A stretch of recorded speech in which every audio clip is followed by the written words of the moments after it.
Eu gosto quando o vídeo corta no meio. Opa, voltou.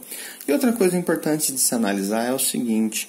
Professor, beleza, eu entendi tudo isso. Eu poderia usar o período? Poderia ter usado, tanto que tem outra expressão. Acabei de falar que o que diferencia correia e corrente é que quando você fala de velocidade angular, elas sempre vão estar no mesmo sentido, enquanto que engrenagem não. Já já a gente vai visualizar isso com o desenho. Só que o que eu queria falar antes do vídeo ser cortado é o seguinte. Uma coisa que você tem que prestar muita atenção, e isso é muito importante em exercícios de movimento circular, especialmente quando eu estou trabalhando de correias e correntes. Perceba o seguinte, por essa relação, frequência vezes raio igual a frequência vezes raio. Você concorda comigo, para se manter essa igualdade, a frequência de A imagina que seja maior que a de B, correto? Se a frequência de A é maior que a de B, para manter a igualdade, se eu tenho uma frequência alta, o que acontece com o raio? Tem que ter um raio pequeno. Tanto que faz sentido. Se a frequência do A é alta, quer dizer que o raio deve ser pequeno. Por quê? Ele vai dar muitos giros. E tanto que faz sentido. Já que a frequência aqui é alta, a frequência aqui vai ser baixa. Se a frequência é baixa, para manter a igualdade, o que o raio vai ter que ser? Alto. E olha lá, é verdade. Tanto que na hora que você vê a bicicleta, enquanto isso aqui tem várias voltas, esse aqui vai dar uma voltinha bem devagar. Justamente por isso. Um raio muito grande, frequência baixa. Um raio pequeno, frequência alta. Tranquilo? De boa até aqui? Vamos para a última acoplagem. Acoplagem foi bonito, né? Então, último acoplamento. Não é. Engrenagem. Velocidades iguais. Então quer dizer que é a mesma ideia, tanto que vocês vão ver que é a mesma fórmula.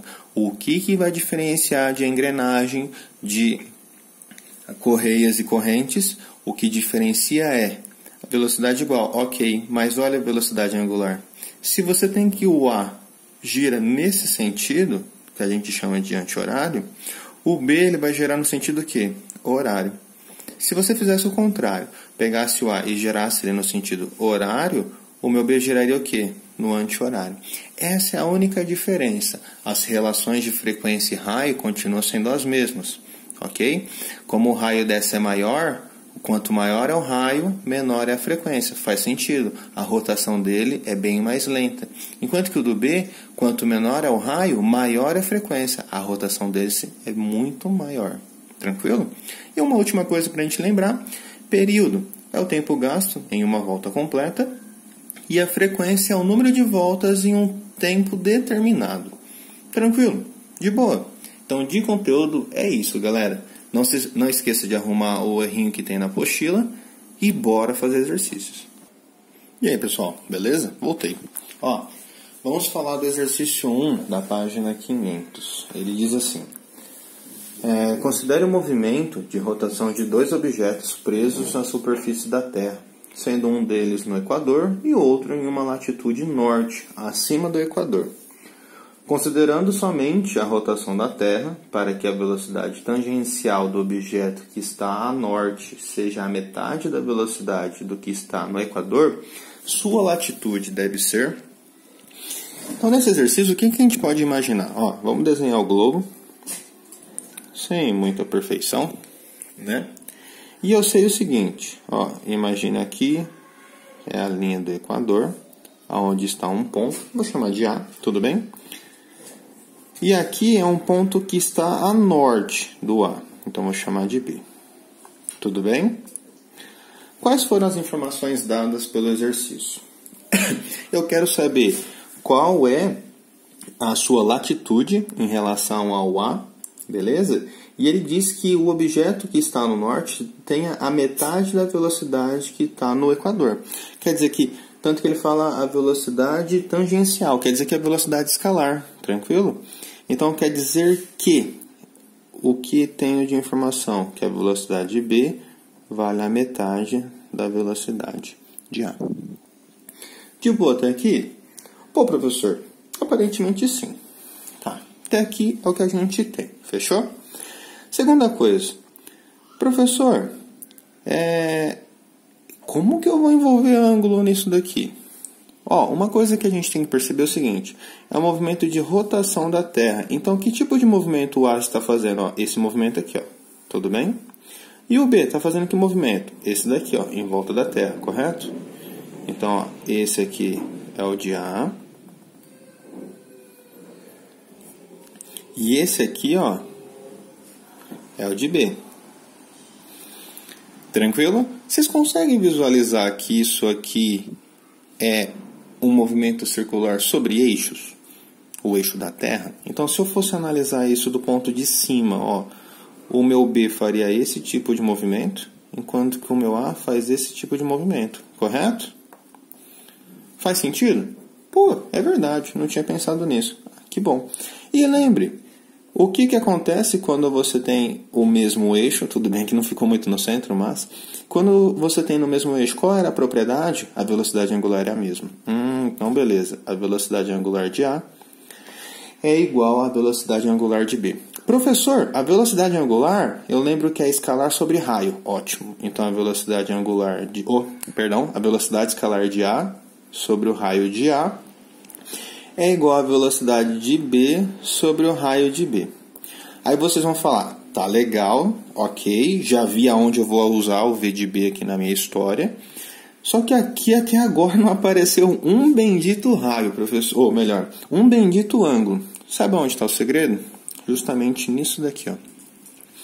Você concorda comigo que a trajetória do B, ó, isso aqui seria o raio de B? E isso aqui seria o raio de A? Tudo bem que não ficou muito bonitinho o desenho, mas aqui eu acho que dá para salvar mais. Já que isso aqui é o raio de B, ó, deixa eu colocar uma cor diferente. Vamos usar as canetas, né? Já que isso aqui é o raio de B, ó, raio de B. E quem que é o raio de A? Esse cara aqui, ó. Tudo bem? Professor, vamos dar um zoom, né? Tá meio pequeno, tá bom. Vamos aproveitar o tamanho da folha. Então, ó, só vou desenhar esse pedaço aqui, ó.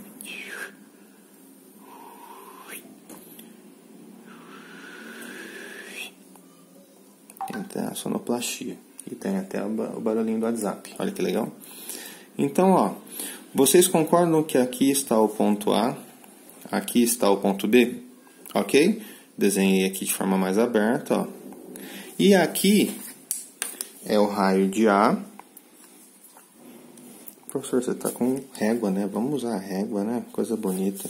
E aqui é o raio de B. Lembrando que aqui eu estou desenhando só um pedaço do movimento, ok? Ó, eu só peguei esse pedaço aqui, ó.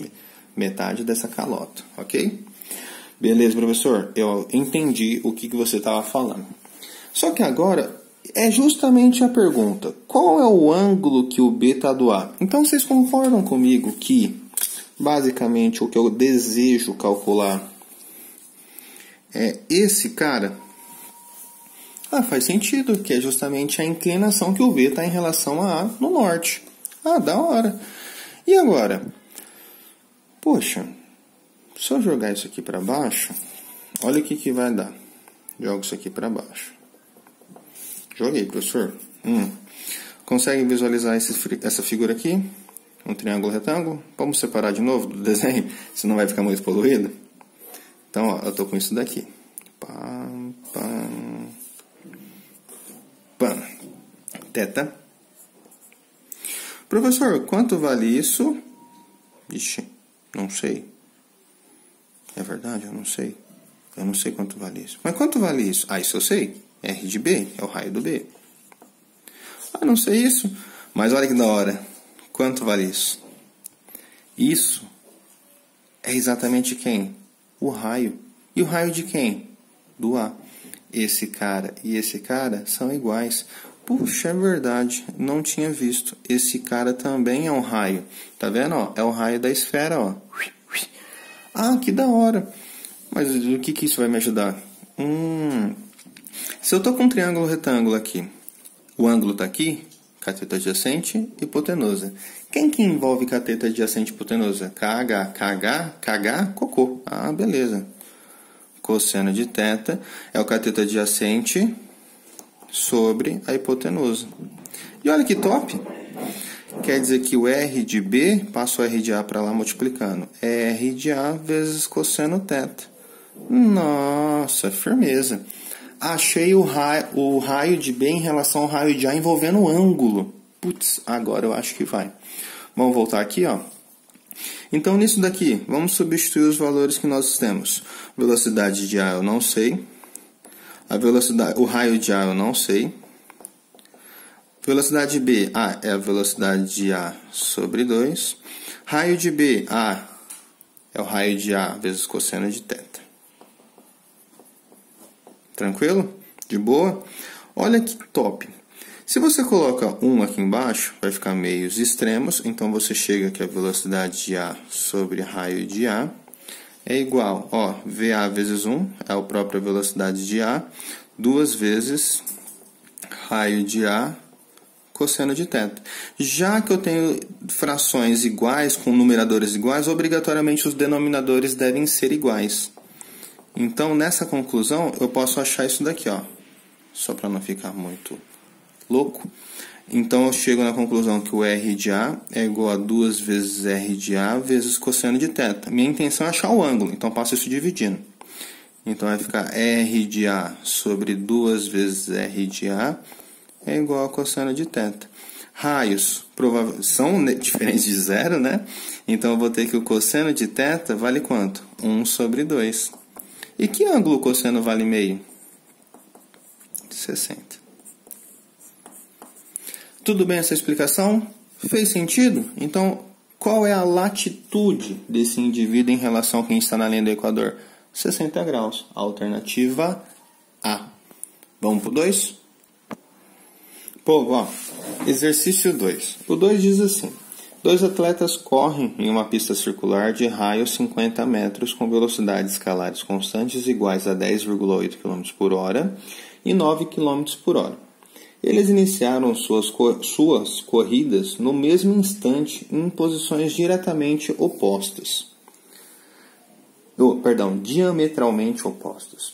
O instante do primeiro encontro entre os corredores e o intervalo de tempo entre os encontros sucessivos, sabendo-se que eles se movimentam no mesmo sentido, valem respectivamente, considerando π igual a 3. Então, galera, ó, vamos fazer o seguinte. Deixa eu pegar minha moedinha. Vamos fazer essa circunferência onde os indivíduos estão correndo. Eu vou adotar, como é diametralmente opostas, então seria a ideia do diâmetro, ok? Então eu vou chamar esse aqui de A, esse de B. Como estão correndo no mesmo sentido, então eu vou chamar que esse aqui está vindo para cá e esse aqui está vindo para cá. Beleza? Beleza. Eu vou estipular que o A é o mais rápido, tá bom? Então eu vou falar que a velocidade de A é o de 10,8 km por hora. E eu vou falar que a velocidade do de B, o B, ele é o mais lento, que é 9 km por hora. Tanto faz, tudo bem? A questão de quem você vai adotar. Porque, querendo ou não, não vai interferir. Se esse fosse o mais rápido e esse fosse o mais lento, é como se eu fizesse essa inversão. Dá na mesma. Vamos lá.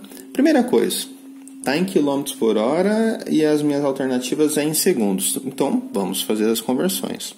10,8 km por hora é a mesma coisa que 3 metros por segundo. Já os 9 km por hora é a mesma coisa que 2,5 metros por segundo. Tudo bem? Só recordando, km por hora para metros por segundo, basta dividir por 3,6. Professor, excelente. E agora? Bem, agora vem uma coisa importante. Eu estou falando de um movimento em cima de uma circunferência. Percebe que eu estou relacionando esses conceitos à questão de...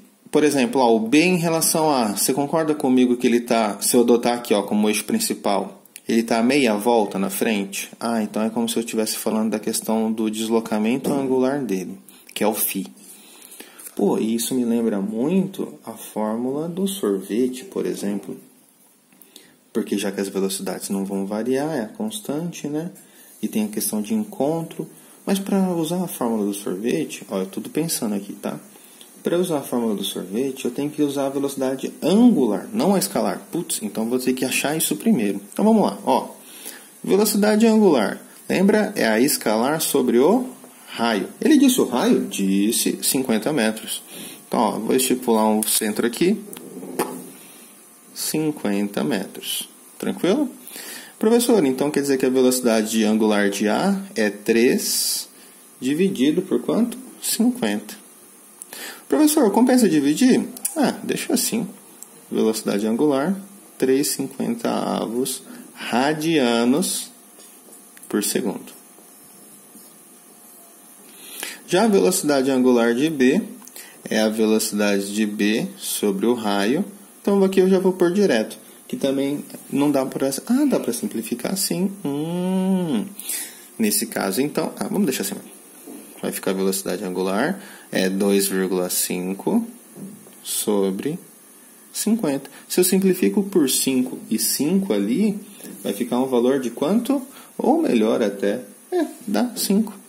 Ó, se eu dividir por 5, isso vai dar 0,5 sobre 10. Correto? Mas isso aqui eu podia simplificar por 5 ainda. De novo. Era só mais fácil por 25, né? É verdade.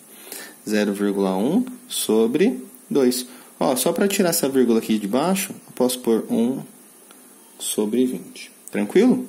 Radianos por segundo. Professor, ok, já descobri a velocidade do A, já descobri a velocidade angular do B. Agora vamos à seguinte interpretação. Professor, vamos interpretar um pouquinho esse rolê. Tudo bem? Ó, vamos adotar um ponto de origem primeiro. Vamos adotar que aqui é o início, o próprio A. Então vamos pensar no seguinte.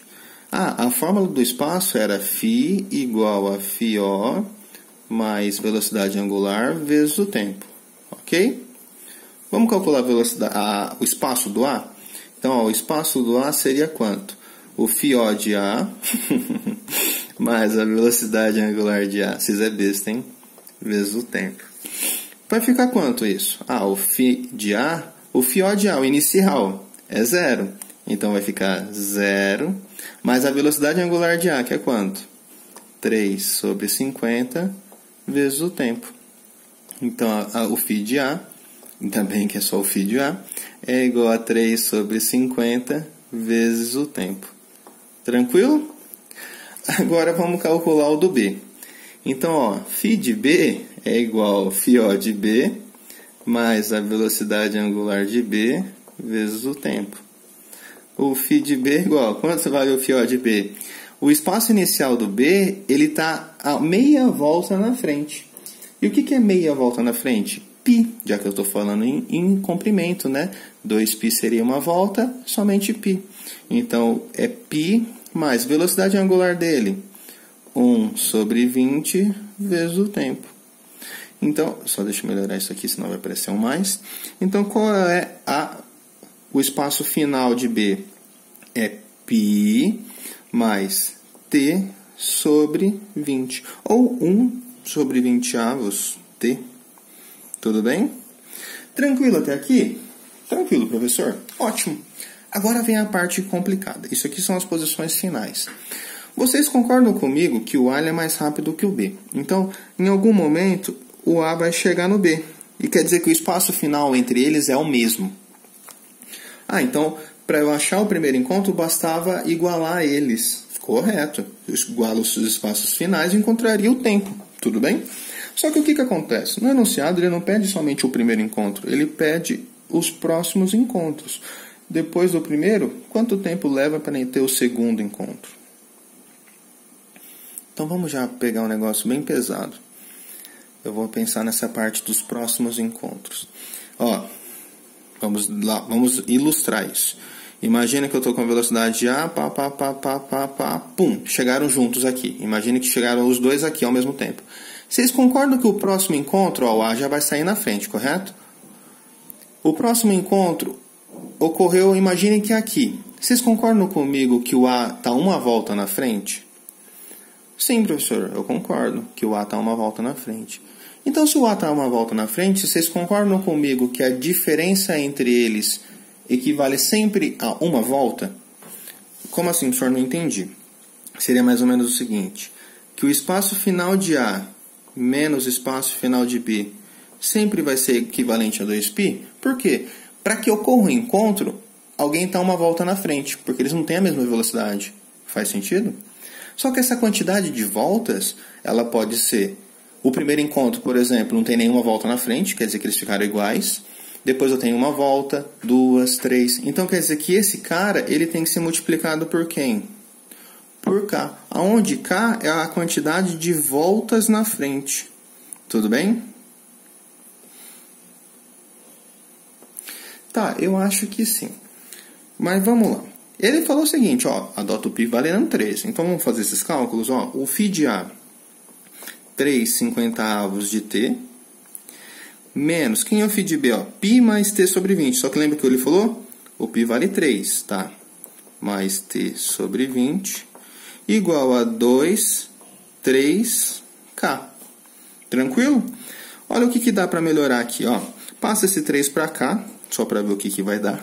Então vai ficar 3t sobre 50 mais t sobre 20 igual a 6k mais 3. Tranquilo? Ó, 50 e 20, poxa, como que eu faço para igualar esses caras? Se eu multiplicar isso por 2 e isso por 5, ok? Então, ó, multiplica por 2, multiplica por 5. Por que eu fiz isso? 50 vezes 2, 100. 20 vezes 5, 100. Se eu faço embaixo, faço em cima. Se eu faço embaixo, faço em cima, ok. Quem quisesse, podia utilizar MMC.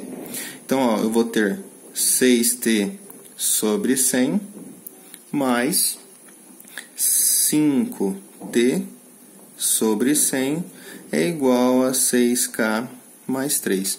Aqui eu vou poder juntar. Então, quer dizer que agora eu vou ter denominador 100. 6t mais 5t, 11t, igual a 6k mais 3. De boa? Ó, coloca 1 embaixo, multiplica, finalmente 11t é igual a 100 vezes isso, vai dar 600k mais 300t. Ou 300. De boa? Ficou alguma dúvida até aqui? Oh, perdão, gente. Oh, vocês nem falam nada, olha. Professor comendo bronha. Aqui é menos, galerinha. Eu falei que esse T ia confundir. Ai, que loucura. Então ficou mais fácil ainda. Aqui é só 11, nada.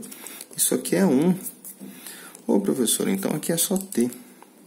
Então, tempo... Nossa, olha que beleza. Então, quer dizer que aqui, ó, é só tempo. Então, o meu tempo, eu acabei de deduzir que é isso. Então, agora vem as seguintes análises.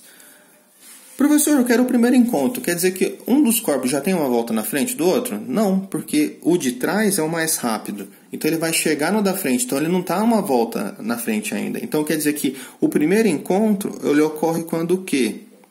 O K vale 0. E quanto que vai dar isso? 300. Então, o primeiro encontro vai ocorrer nos 300 segundos. Já o próximo encontro ocorre quando? Quando o K for 1 e porque eu vou ter uma volta na frente. 600 vezes 1, 600, mais 300. Então, quanto vale o tempo? 900 segundos. Tranquilo? De boa? Professor, esse primeiro tempo eu também não teria encontrado se eu tivesse igualado esses dois? Teria. Só que o problema era encontrar o próximo. Ok? Essa era a grande questão. Ah, tudo bem. Se eu quisesse, eu podia ter igualado eles, encontrado o primeiro tempo de encontro, e aí depois eu podia fazer essa dedução, que a diferença entre eles tem que ser uma volta. Aí, em vez de eu colocar esse K, eu só colocaria 2π. Aí eu acharia o próximo cara. Ok? Isso seria uma estratégia. Beleza? Povo, esse é o exercício 2. Já já a gente vai para o 3.